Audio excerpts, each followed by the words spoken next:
नमस्कार दोस्तों, मैं रतन सिंह और आप सभी का मेरे यूट्यूब चैनल पे स्वागत है। ममता बनर्जी का बीजेपी पर निशाना, कहा बंगाल चुनाव में जीत टीएमसी की ही होगी। पीएम मोदी और अमित शाह पर भी कसा तंज।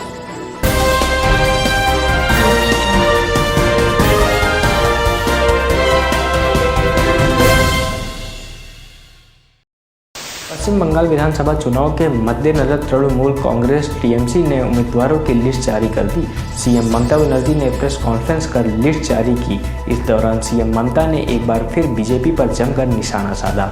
उन्होंने कहा कि अमित शाह को लोगों को इतना गलत नहीं समझना चाहिए। उनसे कह दो कश्मीर से कन्याकुमारी तक की सभी फोर्स को बंगाल भेज दें, लेकिन जीत टीएमसी की ही होगी।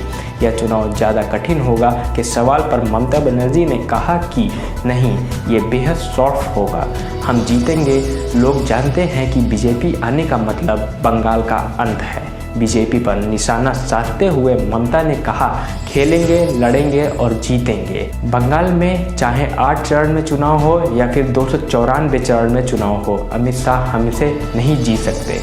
प्रेस कॉन्फ्रेंस में जब ममता बनर्जी से प्रधानमंत्री नरेंद्र मोदी की बंगाल में होने वाली 20 रैली पर सवाल हुआ तो उन्होंने कहा कि चाहे 120 रैली कर लें, हम चुनाव जंग के आखिरी तक लड़ाई लड़ेंगे। गौरतलब है कि बीते दिनों ही ये जानकारी आई थी कि पीएम मोदी इस बार बंगाल में करीब 20 चुनाव रैली करेंगे।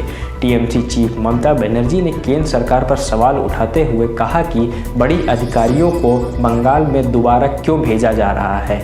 मैं निष्पक्ष चुनाव आयोग से सवाल कर रही हूं, हम इस लड़ाई को अंत तक लड़ेंगे और जीतेंगे। ममता बनर्जी ने आरोप लगाया कि बीजेपी पैसों का इस्तेमाल कर रही है, डिप्टी सीएम की गाड़ियों में पैसा बांट रही है।